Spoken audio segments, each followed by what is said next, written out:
E olha, Tony, eu imagino que deve ser um desafio também, porque a ideia de muitos meninos, principalmente, da maioria, quero ser jogador de futebol, porque jogador ganha bem, vive cercado de carrões, ainda tem aquela coisa de, até machista, de vive cercado de mulheres, e tem a coisa até bacana de quero dar uma casa para minha mãe, quero dar um futuro melhor para a minha família.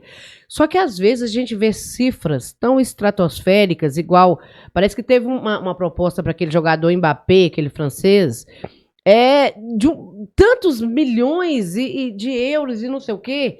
E como assim preparar uma pessoa sabendo, você pode vir a ser jogador de futebol, mas se você for Uber, se você for taxista, se você for pedreiro, se você for marceneiro, e for honesto e for bacana com a sua família, o professor, o que seja, não importa. Porque, infelizmente, de uma maneira geral, o que atrai talvez esse mundo que nem é tão verdadeiro, né? De que o jogador de futebol é a pessoa mais rica e mais feliz do mundo. Na verdade essa é a grande preocupação. Porque, primeiro, nós precisamos entender que quem ganha dinheiro com futebol realmente?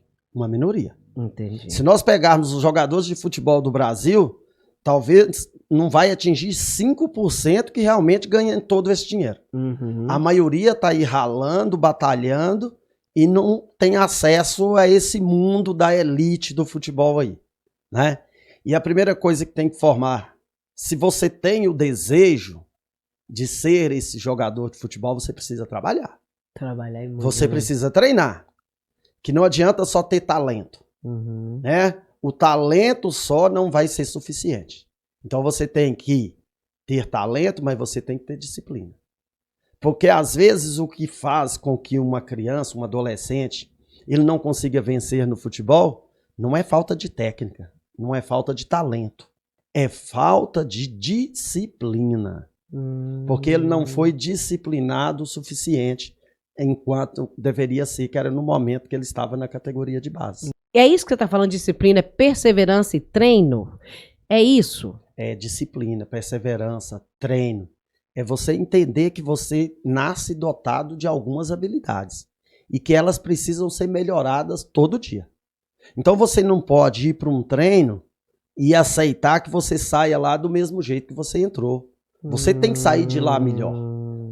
Isso aí é uma luta diária. Então você vai treinar hoje, tem que finalizar o treino, entender, melhorei, avancei e amanhã eu tenho que fazer ainda melhor do que eu fiz hoje. Então tem que ter uma dose de humildade também bem grande, né, Tom? Pezinhos no chão, muita humildade, muito trabalho. Por quê? Às vezes chega lá e tem muito talento. Uhum. E aí, mas não foi formado outra questão que é fundamental. Relação interpessoal e intrapessoal. Às vezes ele chega lá e não dá conta de conviver com tudo aquilo que ele encontra. E às vezes ele não dá conta de se relacionar com as pessoas que estão no meio. Você tá falando isso faz com que ele perca a oportunidade. Entendi. Porque, por exemplo, o menino é bom, o menino treina bastante, beleza, mas o outro provocou, ele já perde a paciência. Perde a paciência, ou então... Ou uma situação interna. Se tem um negócio que ele não conseguiu resolver, ele chega lá no treino, não consegue treinar. Aí ele não vai render o que ele deveria render. Aí ele passa... É um conflito interno, que vai trazer sérios prejuízos. Ele não vai conseguir desenvolver, render tudo aquilo que ele poderia render. Entendi. E da mesma forma a questão de relacionamento. Porque quando você chega numa equipe profissional, lá eles não estão mais para ensinar isso. Tem que chegar pronto. Eles querem que você chegue e jogue, Você né? tem que chegar pronto, você tem que chegar sendo capaz de lidar com as suas frustrações. Você não vai vencer todo dia. Você perde hoje... E amanhã você tem que estar pronto para treinar de novo, para trabalhar, para melhorar, para no próximo jogo você estar melhor. Entendi. Então não tem tempo para você ficar em casa sofrendo. Ah, perdi ontem, estou sofrendo, está doendo. Não. Você tem que aprender a conviver com isso.